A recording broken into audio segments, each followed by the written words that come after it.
This is MichMash, a weekly conversation where we try to unjumble an important and sometimes under-the-radar statewide story that affects you. I'm Cheyna Roth. And I'm Zach Gorchow.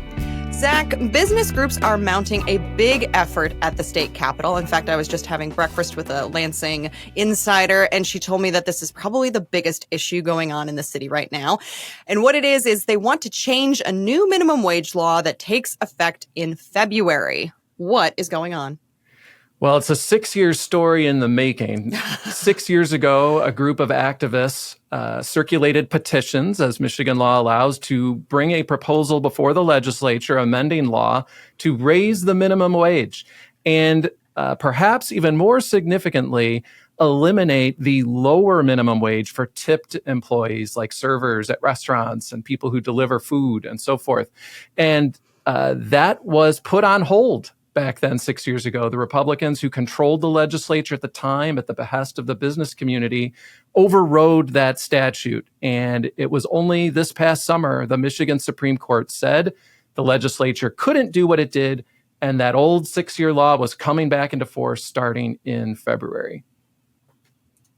So we talked to Justin Winslow, president and CEO of the Michigan Restaurant and Lodging Association, about why restaurant owners and some of their workers are concerned. And here's what he said. Yeah, I think far and away concerns with the tip credit and what ends up happening to it is going to be the number one concern. I think the rate and the speed by which we increase the minimum wage is important to the industry, like it would be any small business operator. But for the restaurant industry specifically, the tip credit really means life or death for a lot of full service restaurants, dine-in restaurants. The group that brought the 2018 citizens proposal to raise wages, however, is warning against making any changes now that their proposal is finally set to take effect. We also talked to Chris White, Michigan director of the Restaurant Opportunity Center, and here's what he said. That due to the nature of how we got here, I believe that you let the law take an effect. It raises the tip wage to $6 and something an hour in 1 year. We're talking about people making less than $35,000 a year. So I think that while I understand how the process works, there's a certain element of dynamic in the process called the people. This is a really interesting situation for the Democrats in charge of state government, Governor Whitmer and the Democratic majorities in the House and the Senate. They support raising the minimum wage, and they are traditionally allies with groups like this bringing the proposal, but they're also hearing an earful about the potential impact to the restaurant industry as a result of eliminating that lower tipped minimum wage. So they're in a bit of a pickle here as to how they're going to do this. You know, if they were to move forward with some type of relaxed or less generous change to that tipped minimum wage, there would definitely be a lot of consternation among some of their allies. Meanwhile, Republicans in the legislature, who historically have opposed minimum wage increases, are putting all kinds of pressure on the Democrats to get back into session now and fix this. But they have until February before this takes effect. Now, not getting as much attention is business groups that are conceding on two items they have long fought: a higher overall minimum wage and a permanent annual adjustment for inflation. Labor costs have greatly increased since 2018, so business groups seem to sense raising the state minimum wage to $12.48 an hour in February. It's now at $10.33. It's a non-event. And the whole focus here does seem to be on that tipped minimum wage. It's quite interesting how the business community, like you said, is not really focused on the general minimum wage. There is a massive PR effort at the Capitol right now from a constellation of groups on this tipped credit. We're seeing restaurant workers showing up at the Capitol.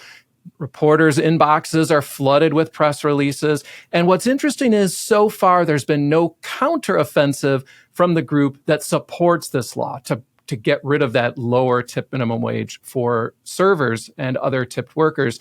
And right, that would seem to be a sign of confidence on their part, but we just don't know yet. All right, we're going to take a short break here, but stick around for our full interviews with Chris White from the Restaurant Opportunity Center and Justin Winslow from the Michigan Restaurant and Lodging Association. We'll be right back. Welcome back. Joining us now is Chris White, Michigan Director for the Restaurant Opportunity Center, which spearheaded the citizens' petition in 2018 to raise the minimum wage and bring tipped workers up to the regular minimum wage. After a 6-year legal fight, that proposal will take effect in February. Chris, welcome to MichMash. Thank you for having me, and I'm very glad to be here. Well, we're glad you're here. So, Chris, let's start out with a really basic question. Who are the members of the Restaurant Opportunities Center? The Restaurant Opportunity Center, and it's a basic question, but it's going to be a sort of a lengthy answer, if you allow me, because today is 9/11. And we always give respect to those who perished today. And Roth was founded based upon 9/11.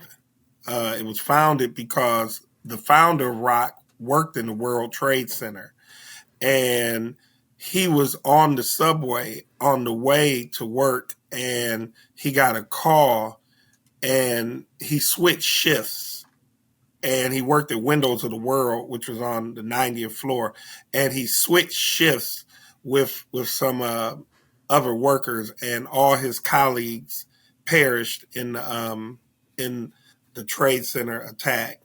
And it started because those workers were guaranteed rights after the attack, and they did not receive them.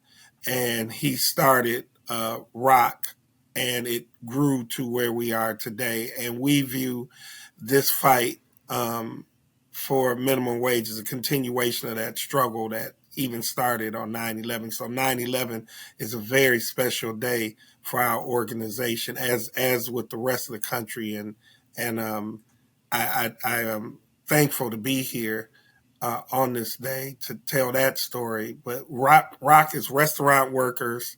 Roth, Michigan is 6,000 restaurant workers, as well as members that support restaurant workers. That's our membership. We have owners that support our high road philosophy. We have workers that work in restaurants, and we have everyday people who support our mission. And talk us through why these members are in favor of the minimum wage increase. Well, because they don't make enough money. They're essential workers. And it's an idea that time has come. The cost of living is going up.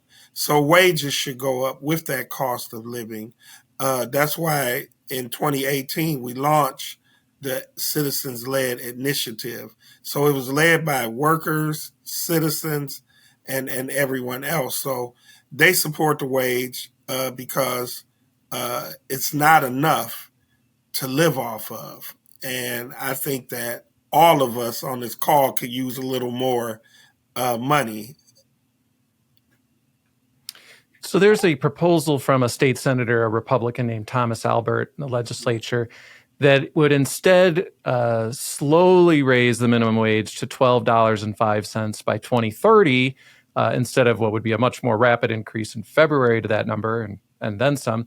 And it would also keep that tipped minimum wage at 38% of the regular minimum wage.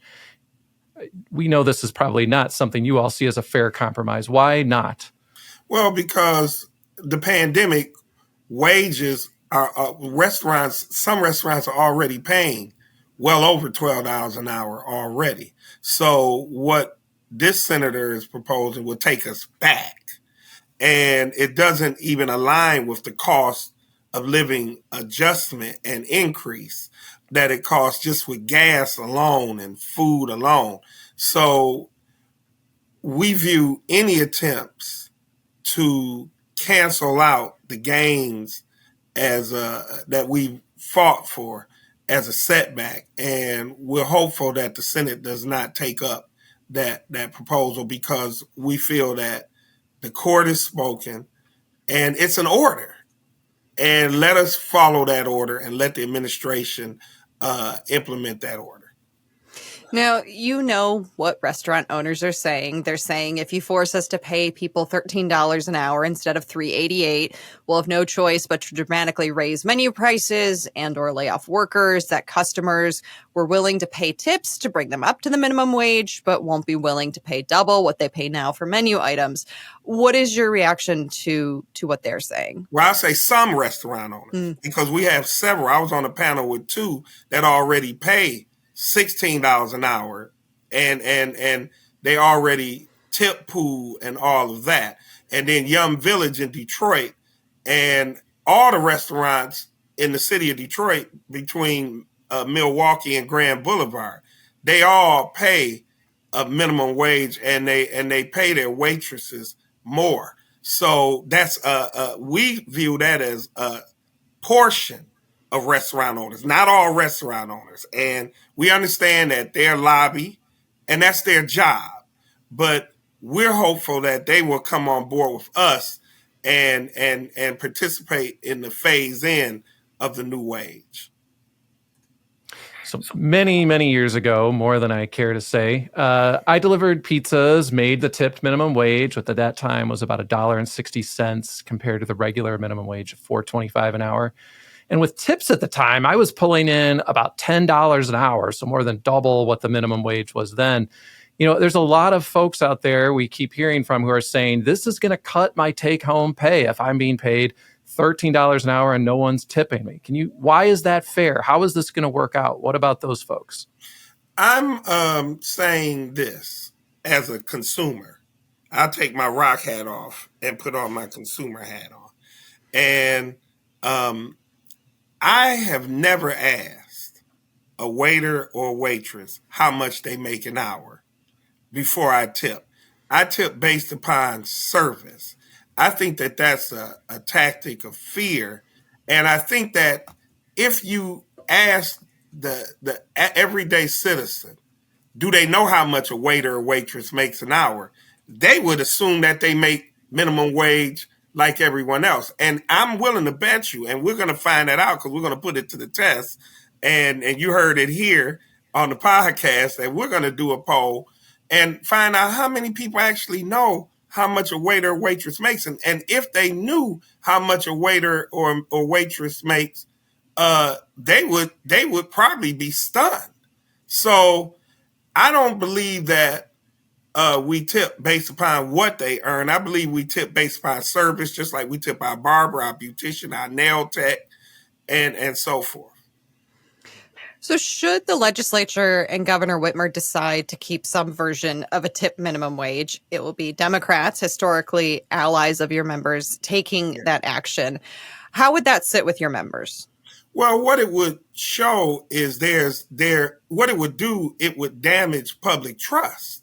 See, the issue is that 411,000 people signed the petition. Now, the Board of Canvassers made an adjustment because some signatures got thrown out. And then on top of that, the legislature already adopted and amended it. And then we went to the courts all the way to the top, and they found it as unconstitutional. So if the legislature and the Democrats or Republican legislature, it was done to us by a Republican legislature, if it's done to us again by a Democrat legislature, then that erodes public trust. We're concerned about what it would do about voters turnout and civic engagement and the democratic process as a whole. So we have the issue of wages, but we have the issue of democratic process, civic engagement, civic literacy. And I'm hopeful that the Democrats don't do the same thing that Republicans do. So it's a special interest versus a citizen's interest. Democrats, you're saying they could pay a political price with their base, their allies, if they were to say, weaken this law as it is now. I believe that due to the nature of how we got here, I believe that you let the law take an effect. It raises the tip wage to $6 and something an hour in 1 year. We're talking about people making less than $35,000 a year. So I think that while I understand how the process works, there's a certain element of dynamic in the process called the people. All right, Christopher White, thank you so much for joining us on MichMash. Thank you for having me.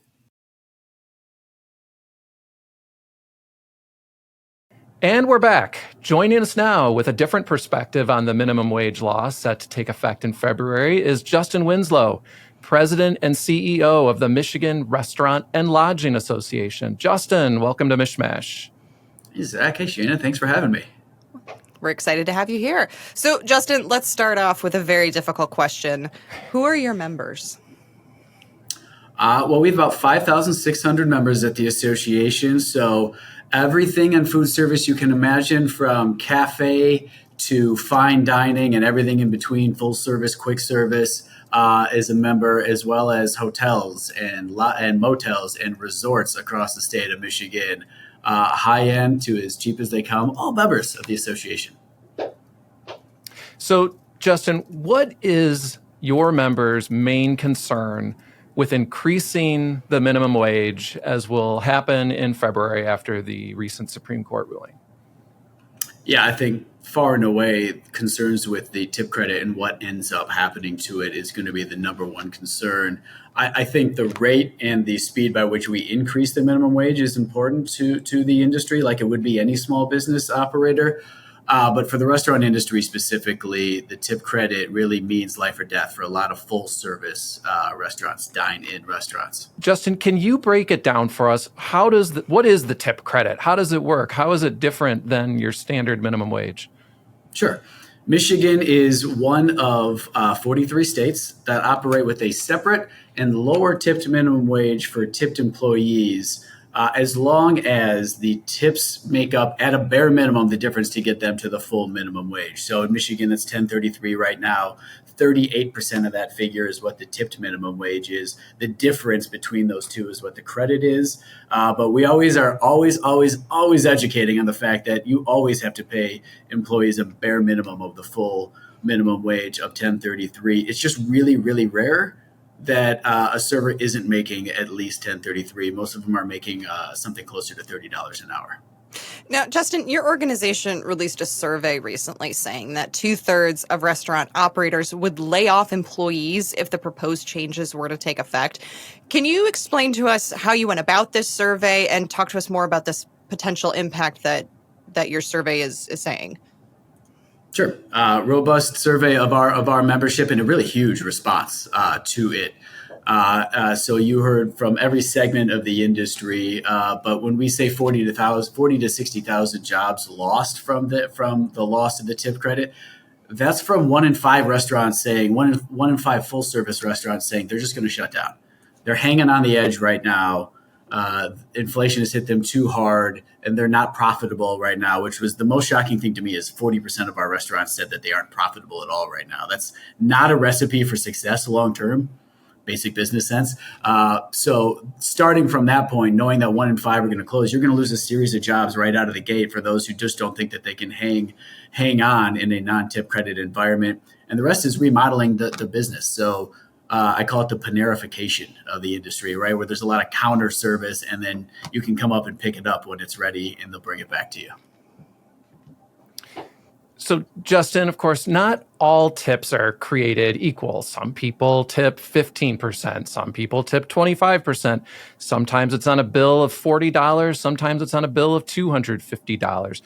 Wouldn't taking the tipped worker wage from its near $4 an hour now to about $13 an hour be a big boost for the servers at lower cost restaurants like diners, where that 15 to 25% isn't nearly as lucrative as a fancy restaurant, spending upwards of $100? It's counterintuitive. The answer is actually no. That what we see is tip percentages in the few states that don't have a tip credit at all. The people culturally tip less. They really do. The West Coast states have they have a higher base wage, but a lower tip percentage. And what you see in a lot of these reports, and many of them are not comprehensive, but they're individual POS systems that will show you by state what people tip and what the cumulative income is for servers. That cumulative income is higher with a lower base in Michigan than it is in a few of these other states, almost all of them, frankly. even on the West Coast where things are more expensive and you have a higher base pay. Servers overall are making more. And that's, I think, why you're hearing so much from them, equally as much, if not more, from actual servers of this industry saying, listen, this is not what we asked for. Whatever one fair wage is, it's not us that is out here organized and representing, because we want to keep the tip credit as it is. It's flexible. I make great money, and let's just keep it the way it is. I want to ask you sort of about consistency, because we're saying like overall, this is sort of like better. You're saying that kind of like overall, this is better for them and they're making more this way. So I used to be a waitress, and listeners, please bear with me for a second on this story. I was not a waitress for a long time, but I paid my dues in the customer service industry. And I will never forget this one time I had a table that spent upwards of $100. They had drinks, appetizers, I mean, you named it.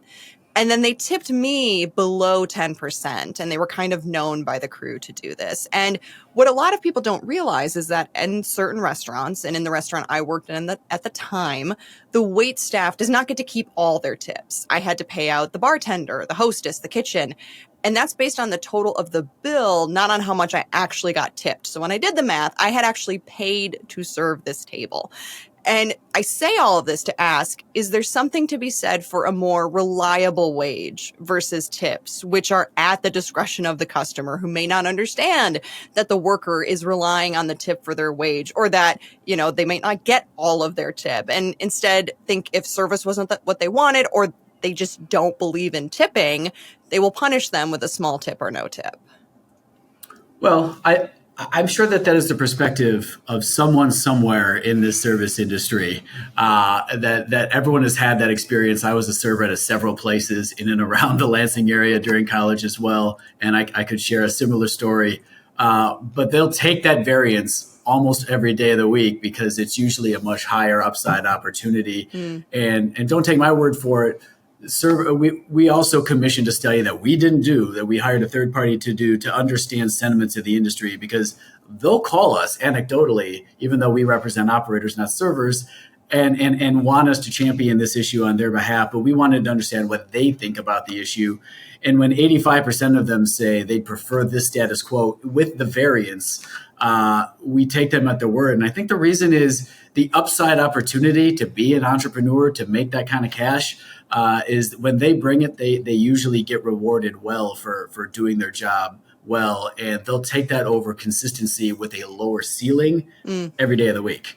And I know there are some tough times out there, but on the whole, it is working pretty darn well when you know you're making on average about $30 an hour.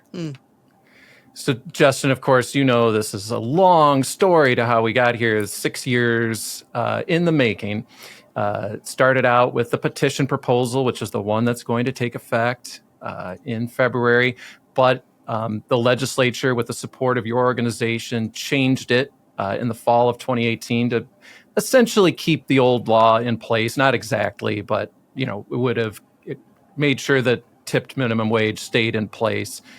Slower rise in the overall minimum wage. But now, all these years later, with the Supreme Court having said what the legislature did in 2018 was unconstitutional, knowing now, if you knew then what you know now about how the Supreme Court would rule, would you do anything different? No.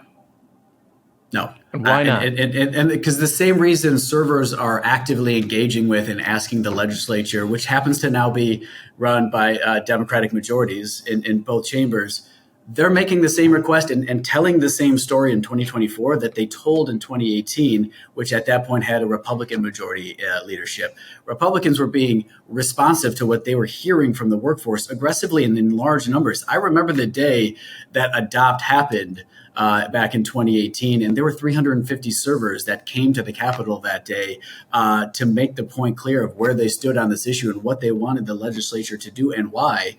And the legislature was being responsive to them. So I hear and I understand the idea of adopt and amend doesn't sound great, and probably would never have happened again, even if the Supreme Court ruled differently. But I do think that the legislature, and it happened to be in charge, Republicans happened to be in charge, were being responsive to what they were hearing from large numbers of restaurant servers in this industry. And the Democrats are in control now, but they're going to be they are asking for the same thing right now, because again, they never asked for this group to come in and eliminate the tip credit. If they're acting on their behalf, it's certainly not with servers in mind and servers in collaboration with them, because they want to see the status quo retained. Justin Winslow, thank you so much for joining us on MichMash. Thanks, guys. Appreciate the opportunity.